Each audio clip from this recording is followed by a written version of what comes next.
welcome back. 10.1, a middle perch live on the internet with your host, MTK on the MIC. I'm just doing some studio readjustment today and listening to music. These are all tracks we'll be using in the upcoming programming. Here's the hit single, You Never Say a Word.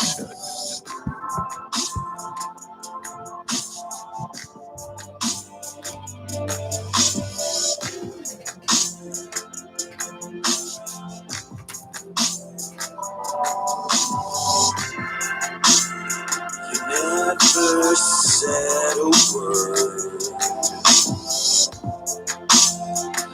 You never said a word. It's all going to shit now, and you never say a word.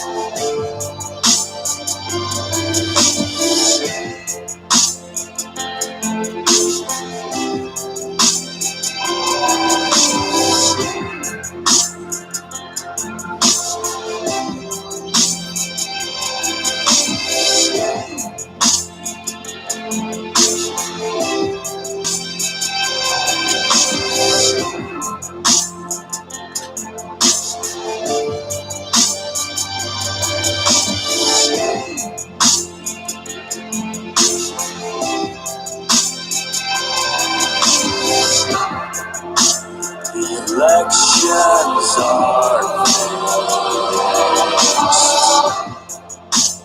The wars are endless. The surveillance is done. You never say a word.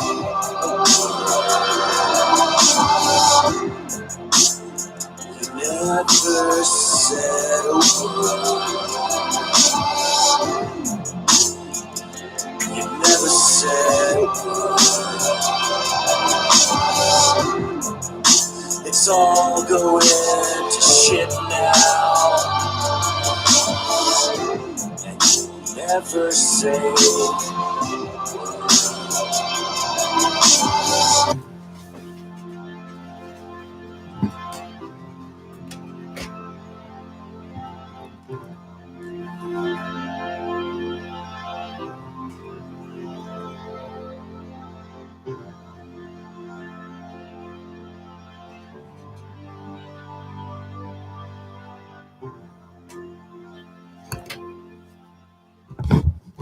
I kind of think that's perfect if you want to know the truth of the matter. That just fits.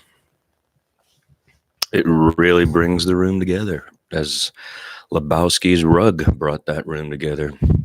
And in this case, it's the globe, the earth, the world we inhabit, well, a two-dimensional manifestation of it that we can all pretty much comprehend. It is, of course, biased to the north.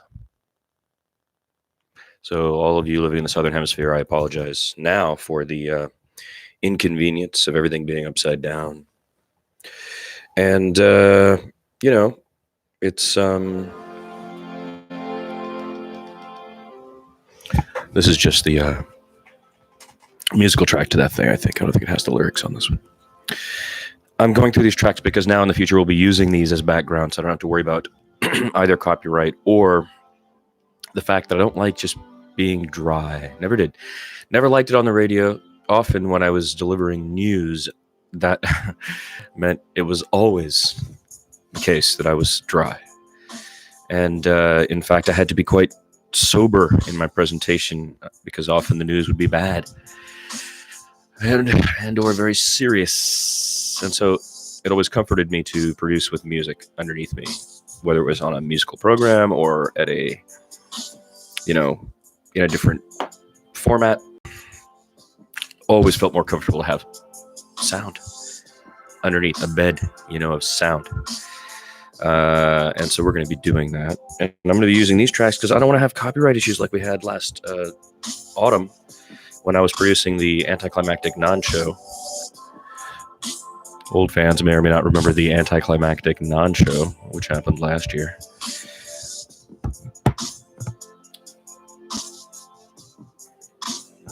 See that, huh? You like that? That's not good because now the light's getting in the way here. Just getting used to this new setup and checking out tunes. Let's see, is that better? Yeah, that got a little better. Right. There we go. You see the lamp here is, I'm using a new reflective method that I spent just not very long figuring out on YouTube. And now it's supposed to make the light a little bit more effective. Still has to be tweaked. Where were we? I have new articles to read, but I don't want to get into it because it's too long. And today it's kind of setup day, you know? But there's a great piece called, you can read it yourself actually, in the New New Yorker called Spy versus Spy versus Spy versus Spy versus Spy versus Spy versus Spy versus Spy versus Spy versus Spy. And it's really great. So, you know, one of the whole crises in this whole situation is as we become a more mature species, especially Americans, and we come to realize that, like, oh my God, the male-dominated violent response and the male-dominated intelligentsia or intelligence community rather than intelligentsia has just done so many ludicrous things that are just such things that guys do that are pointless and or can in fact cause blowback or can in fact really just end up costing hundreds of millions if not billions of dollars for no good reason, and which leaves behind weapons and a military-industrial complex that is unchecked and shadowy. But there's an incredible article here by Adam Gopnik. It is called, I'm trying to find it, that's why I'm taking so long here and just talking. There's a TOC for a reason. And once again, I have failed to... Oh, no, it was in the summer. That's not in this issue. Another thing that happens is, silly season. Often they'll bury articles in silly season that are worth reading. And this, I think, is one of those. I keep the magazines around because then when I'm waiting for something to dry, so like some glue or some paint or something in here to dry, I can rereading something, And so this I picked up the other day, and it's pretty amazing.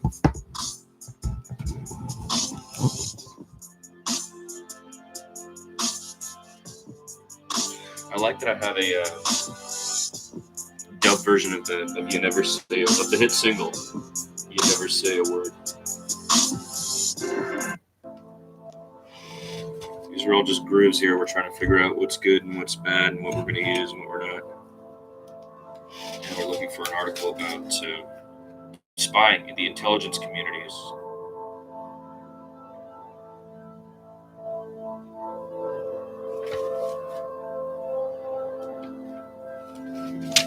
That is it.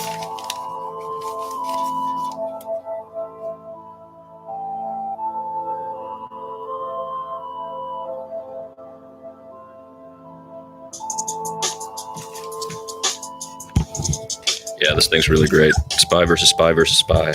How Valuable is Espionage? By Adam Gopnik. Is intelligence intelligent? This is the question that runs, or rather leaps, through the mind of the reader struggling with Christopher Andrews' encyclopedic work, quote, The Secret World, A History of Intelligence, published by Yale. Andrew, who is a longtime history don at Cambridge, begins his book as long and thorough as D.R. Mayed McCulloch's classic A History of Christianity, though less violent, with one of the most appealing opening lines in recent nonfiction. Quote, The first major figure in world literature to emphasize the importance of good intelligence was God. Close quote. The Israelites' reconnaissance mission to the promised land of Canaan is the first stop in Andrew's tour of 4,000 years of spying. The last is the American failure to anticipate 9/11. For anyone with a taste for wide-ranging and shrewdly gossipy history, or for that matter, for anyone with a taste for spy stories, Andrews is one of the most entertaining books of the past few years. Yet these tales of spying and counter-spying involve dances so entangled and contradictory that one finishes this history wondering if having a successful spy service really is a good way to have a successful nation.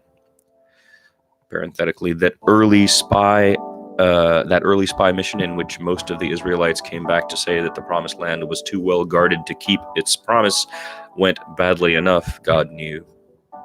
Close parenthesis. There seems to be a paranoid paradox of espionage. The better your intelligence, the dumber your conduct. The more you know, the less you anticipate. Again and again, a reader of Andrew's history finds that the countries with the keenest spies, the most thorough decryptions of enemy code, and the best flow of intelligence about their opponents have the most confounding fates. Hard-won information is ignored or wildly misinterpreted. It's remarkably hard to find cases where a single stolen piece of information changed the course of a key battle. During the First World War, the British decrypting center known as Room 40 had useful information about the movement of German ships during the Battle of Jutland off the coast of Denmark, but the officers of the British fleet, disliking the cut of the analyst's intellectual jib, contemptuously ignored what they were told and managed only to draw a battle they could have won. Richard Sorge, a Russian spy in Germany's embassy in Japan, gained detailed knowledge about the approaching German invasion of Russia in 1941 and passed it on. Stalin not only ignored information about the coming invasion, but threatened anyone who took it seriously, since he knew that his ally Hitler wouldn't betray him. The delayed reaction cost hundreds of thousands of lives, perhaps millions, and very nearly handed Hitler victory. The invasion was launched, and Stalin soon retreated to his Dachau in shock. When a delegation of apparatchiks came to see him, he took it for granted that they were coming to depose him, since that's what he would have done in their place, and was startled when they begged him to step forward and lead, being themselves dependent on the cult of the great leader. I don't know about Gopnik's pretty smart guy, but more frequently one comes upon absurd stories like the following. In 1914, on the brink of war, French officials became so consumed with an earlier episode in which their cabinet noir had decrypted certain German messages, with politicians trying to wield the decrypts to embarrass one another or protect themselves from embarrassment, that they helped keep the intelligence professionals from going on with their actual work of anticipating a German attack.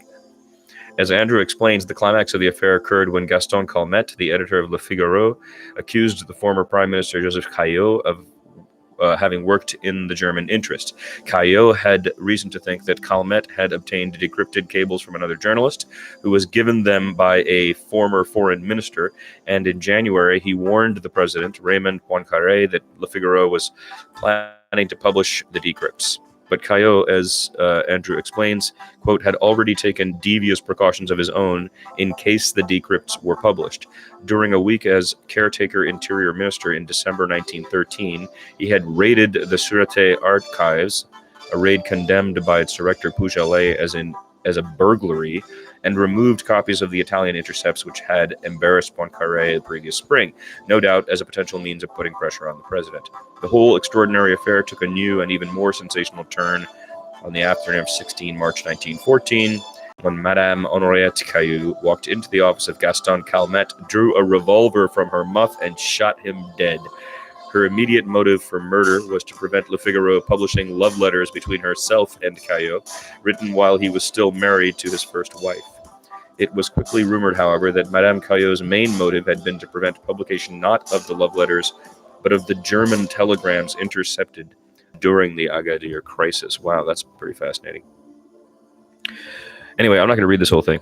But this is a great piece, Spy versus Spy, in the September 2nd issue of the New Yorker about espionage. And it goes from the past to the present. It's very historical. It's filled with all kinds of historical stuff. Worth a read.